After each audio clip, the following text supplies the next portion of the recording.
also research and record videos and produce content, which is really rewarding and enriching.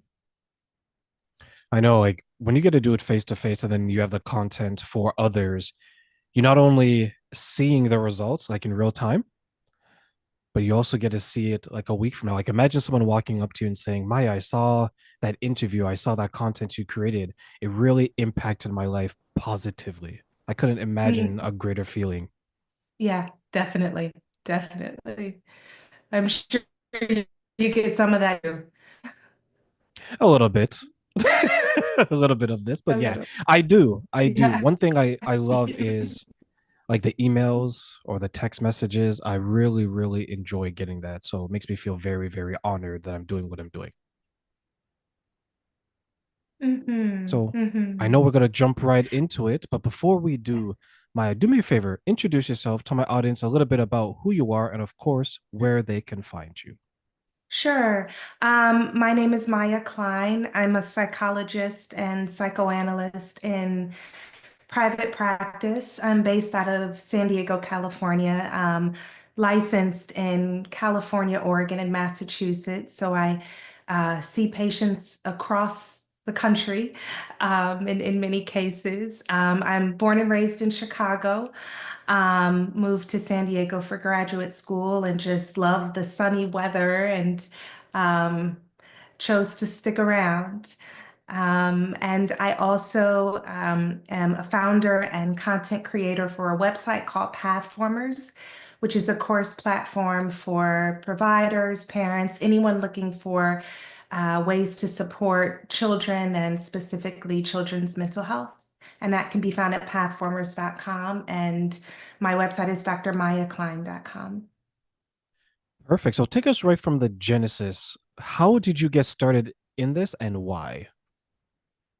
I early on was introduced to the field of psychology, actually, with the foresight of my parents who were going through a divorce and felt that it would be good for their 10-year-old daughter to see a therapist. So I came by it quite honestly and loved meeting with someone. I didn't know why we were talking really, but she had cool games and I knew she was a doctor. And so the combination of the two, feeling like I'd have fun and also be treated, so to speak, by a professional, was really appealing to me. And it just made an imprint on me from a very young age. And I initially wanted to be a journalist, but I took my first psychology class and was just blown away by Freud and the ways in which people can be helped by talking. And so I started on an educational journey through psychology and went through my bachelor's, master's, PhD, and then did some advanced postdoc training in psychoanalysis. And I've always worked with kids, and so I wanted to reach kids and parents beyond the confines of my office space. And so I developed a website in hopes to do that. Did you find it difficult to assist children in the way that you're doing, considering that you had to kind of figure it all out after your parents divorced I didn't find it, you mean in my profession or just kind of as a kid? in your profession? Okay. No, I didn't find it difficult. I knew that the field that I work in, the mental health field is very rich and there's a lot of directions you can go in. So very early on, I decided I was going to be a psychotherapist. And so I've had so much training that it's been tremendously assistive for me. And I've always worked with colleagues and people who've been in the field longer than myself. So they've actually helped me grow up in the field of psychology and mental health. I know there was someone that shared a story with me that I believe they're a therapist, and they had a difficult childhood with both their parents divorced at an early age. And as they grew into their role as a therapist, they began to see parts of themselves in the Sure. clients that they were helping. Is that Yeah. something that you experience? Yes, I actually think I think it's kind of a secret between between us therapists and psychologists that often you pursue this field because you want to understand your family and yourself in it.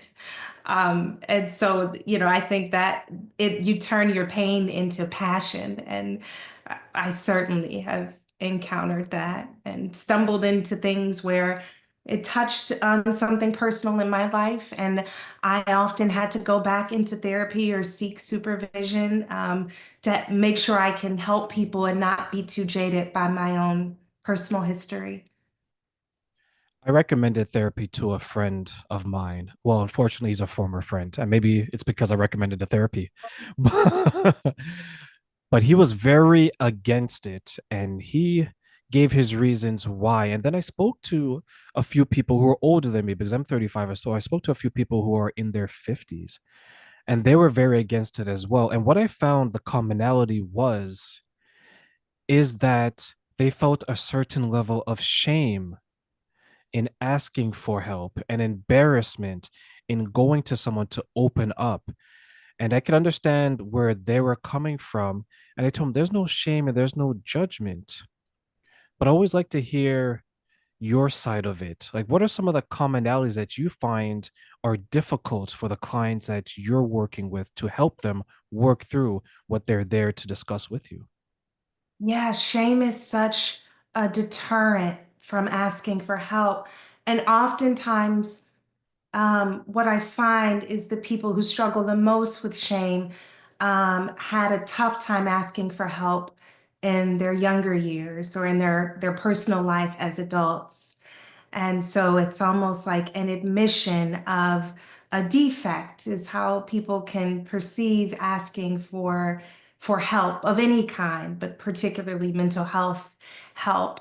And I find that once people um, understand the source of their shame, they can kind of place it in history and leave it there and then pursue what they want to pursue, which, in my opinion, people go to therapy so they can maximize their life, not necessarily fix their problems, but look at how they're doing things and see if there's a way they can improve. And a lot of people will call that things like anxiety or depression or trauma, and those labels certainly have their place. But the most important thing is that someone finds a way to optimize their life. Do you find that to maybe be a disconnect between the parents and the children that they're bringing in because they may not want to necessarily admit that they need the assistance, especially when it involves their child? Because I don't have children, but Mhm. parents are in a lot of ways protective. And it's a way, in some cases, I can turn around and say, does this mean that I'm a bad parent? Yeah. Like, what kind of thoughts do Mm. they ultimately reveal, or maybe even feelings when they're with you and they're going through some of the process or the steps that you described? Wow, that's such a great question. I think that one of the reasons we're seeing um, children get diagnosed with things like ADHD or autism is in part because it can be a more manageable pill for a parent to swallow if their child is struggling with something organic, something perhaps neurological. Now, by no means is that easy or a preference, but because we live in a society where um, there's a more manualized form of treatment for those kinds of conditions, it seems to parents to be an easier path. And because so many people are now struggling with those things, it almost becomes normalized. I read something the other day like 1 out of 9 kids are diagnosed with ADHD right now.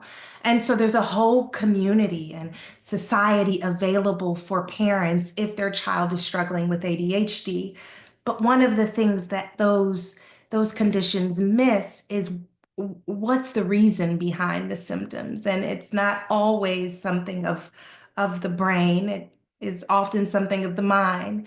Um, and I think that is sometimes hard for parents to accept that because no one wants to feel like they're causing their child distress or agony or they weren't around to protect their child.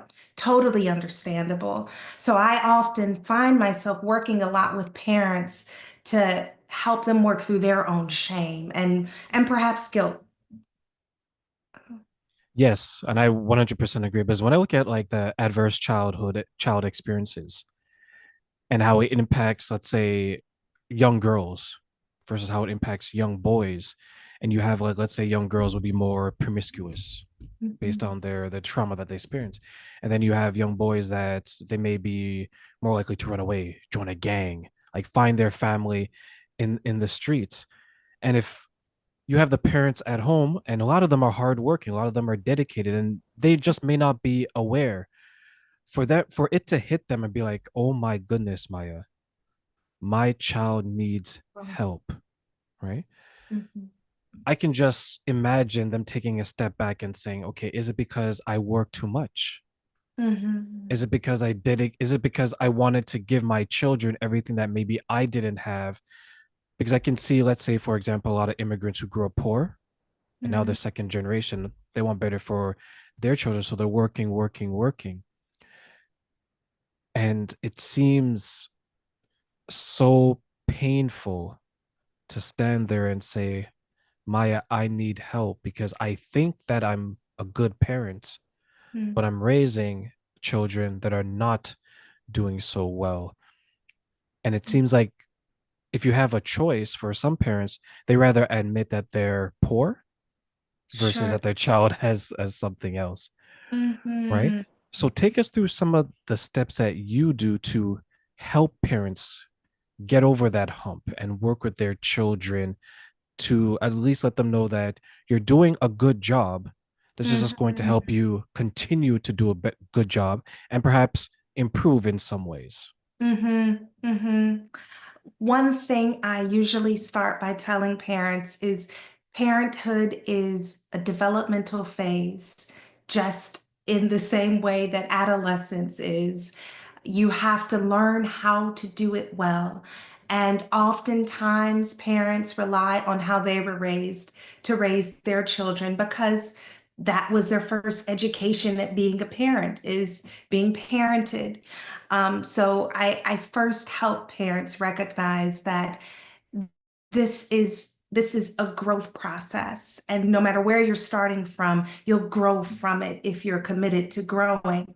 Um, and I have worked with so many different kinds of of conditions. I've worked with so many different kinds of people that I really try to tailor the treatment of the child and the interaction with the parent to the unique situation. But I think a lot of parents first want to know, is there a diagnosis? They're often coming to me because they've gotten through some of the fear of what this might mean about me as a parent, and they just want to know, what is my child struggling with? If a child is struggling with something like depression, that's really hard for parents to hear, and so a parent will often try to locate what might have happened in their child's life. And so we go through that process. I often ask parents, when was the first time you started noticing, for example, your child not coming out of their room, or they stop talking to you or their friends? And we'll kind of take a chronology. And that often will open up insight into what might have happened. Like, I started noticing when my child was 10, she just withdrew and I couldn't reach her. And so we'll kind of go back in time. Well, what happened when she was 8 or 9? And oftentimes things will start to emerge as a parent starts to talk. Um, and then once we've gotten a clear sense of what might be contributing to something like depression or anxiety or a traumatic response, we set out a plan for treatment, which usually involves me meeting with the child and the parents, often the child more often than the parents, but keeping the parents, depending on the age, really involved in the process of what is working for your child in therapy. What am I saying that's getting them to open up? Um, a lot of parents will notice things like my child seems to be more critical of me since they've been in therapy. And I will have to sometimes work with parents to digest their children's criticism and, certainly encourage your child to respect them, but maybe there's something they're trying to convey to you. And I can act almost as an interpreter of whatever it is, rebellion, promiscuity. There's something a child's communicating, and they're doing it at their age level. But I often find myself um, being a middleman between the child and their parent to present things in a more digestible way for parents. Um, and I work with people as long, my longest patient is now 14 years. So sometimes I work with people for a very long time and we develop kind of a cadence, a rapport, so to speak, to where parents can call me and say, I ran into this problem with so and so, and I know you all have worked on this before. Do you have any tips? And I will often provide that. So it's a very tailored approach, but that might give you a bit of an idea of how a process unfolds. The early signs, how often do people miss that? Mm. Um, Quite often. Um, Unless there is some um, precipitant like a divorce or a medical concern that a person would think to themselves, if anyone was going through this, they would probably feel